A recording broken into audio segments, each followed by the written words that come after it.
चले 3, 2, 1 क्यों। तू अमीरे हरम मैं फकीरे अजम, तू अमीरे हरम मैं फकीरे अजम।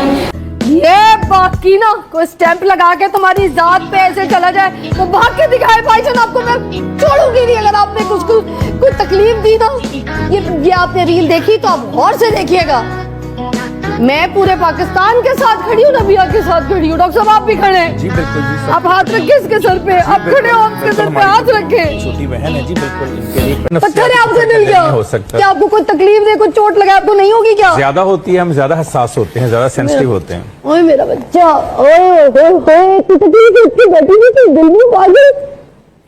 सुनो तुम्हारा मीडिया तुम्हारे साथ कर, तुम अकेली नहीं हो के। तुम्हारा घर खराब होना तो तुम्हारे घर जो खराब करेगा ना, उसको एक एक बंदे को हिसाब देना पड़ेगा।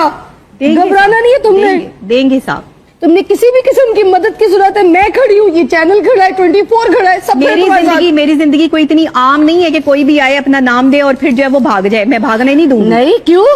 ये बाकी ना कोई स्टैंप लगा के तुम्हारी जात पे ऐसे चला जाए, कोई भाग के दिखाए भाईजान, आपको मैं छोड़ूंगी नहीं। अगर आपने कुछ कोई तकलीफ दी ना, ये आपने रील देखी तो आप गौर से देखिएगा। मैं पूरे पाकिस्तान के साथ खड़ी हूँ, नबिया के साथ खड़ी हूँ। डॉक्टर साहब आप भी खड़े हैं जी, बिल्कुल जी। आप हाथ रखे इसके सर पे, आप खड़े हो, आपके सर पे हाथ रखे। छोटी बहन है जी, बिल्कुल इनके लिए खड़े हैं कितनी तकलीफ और इन जैसी होगी? तमाम खवातीन के लिए खड़े हैं जिनके साथ किसी जगह पर भी ज़हनी टार्चर, जिस्मानी टार्चर, समाजी टार्चर या मुआशी टार्चर हो रहा है। हम सारे इन स्टूडियो में जितने लोग हैं, जितने लोग हमें सुन रहे हैं, हम सब उनके साथ हैं। जितने पेरेंट्स सुन रहे हैं वो भी साथ हैं इनके। कहीं पर भी ऐसा जुल्म हो, कहीं पर ऐसी ज्यादती हो, कहीं पर किसी का घर तोड़ा जाए, किसी को मुझे नहीं लगता कि अल्लाह की कसम डिसीजन लेना चाहती हूँ आगे। मुझे नहीं लगता कि मैं कोई टफ डिसीजन नहीं लेना। नहीं नहीं नहीं, बिल्कुल नहीं। आपने ऐसा कोई टफ डिसीजन नहीं। मेरे नफ्सियात जो होते हैं ना, पत्थर के दिल के नहीं, और आपका दिल पत्थर का है। नहीं, कोई मारी पत्थर है आपका दिल क्या? ओए मेरा बच्चा, ये कोई इतनी आम नहीं है कि कोई भी आए अपना नाम दे और फिर जो है वो भाग जाए। मैं भागने नहीं दूंगी। नहीं क्यों? ये बाकी ना डॉक्टर साहब आप भी खड़े हैं जी, बिल्कुल जी। आप हाथ रखे इसके सर पे, आप खड़े हो, आपके सर पे हाथ रखे। मैंने हमेशा अपनी सास को ही जो है वो अपनी माँ की जगह दी है, हमेशा खिदमत की है। मैंने तो रोटियां भी बनाई हैं, मैंने तो बर्तन भी धोए हैं, मैंने तो सफाइयां भी की हैं, मैंने तो सारी चीजें की हैं। कोई एक काम ऐसा बता दें कि जो मैंने नहीं किया, सिर्फ अपने शौहर की मोहब्बत में और खुशी में कि मेरा शौहर जो है वो मुझसे खुश रहे, मेरे शौहर को जो है वो मेरा एहसास रहे कि मैं कैसी बीवी हूँ। मैंने तो अपना काम काज कम करके जो है वो अपने घर को ज्यादा टाइम दिया। तो मुझे ये भी सुनना पड़ा कि तुम घर में क्यों बैठी रहती हो।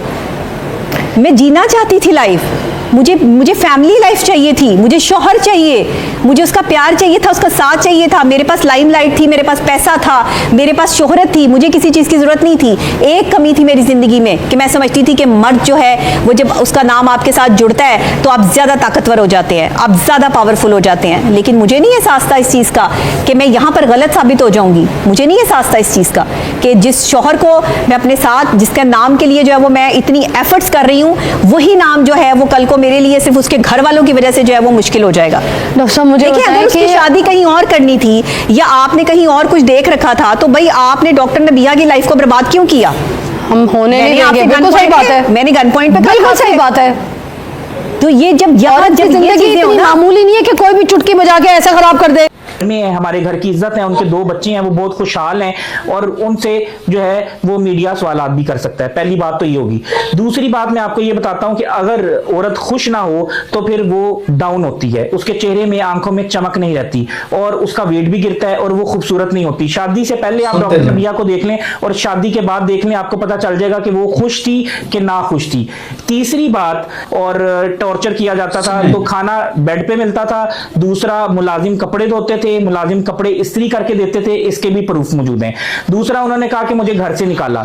घर से निकालने वाली बात में कोई सदाकत नहीं, चारों तरफ कैमरे लगे हुए हैं। वो फुटेज अगर किसी को चाहिए तो हम दे देंगे। उस फुटेज में आप देख सकते हैं कि इन्होंने खुद इन ड्राइव कराई, खुद इन ड्राइव करा के सामान उठाया और खुद चली गई, यानी कि मेरी इजाजत भी नहीं ली और इख्तलाफ कोई नहीं था। ये मेरी इज्जत है, बीवी है और किसी किस्म का कोई इख्तलाफ नहीं था। दूसरी बात ये कि अगर खानदानी और नस्ली बंदा जो है वो कीचड़ नहीं उछालता किसी पर, अगर साथ बैठ के खा ले या उसने कभी किसी से दोस्ती रखी हो, चाहे अगला बंदा जितने मर्जी वार कर ले, कीचड़ उछाले, कोई फर्क नहीं पड़ता, क्योंकि इज्जत देने वाली जात जो है वो अल्लाह पाक की है। वतु इज्जु मंतशा वतु जिल्लु मंतशा।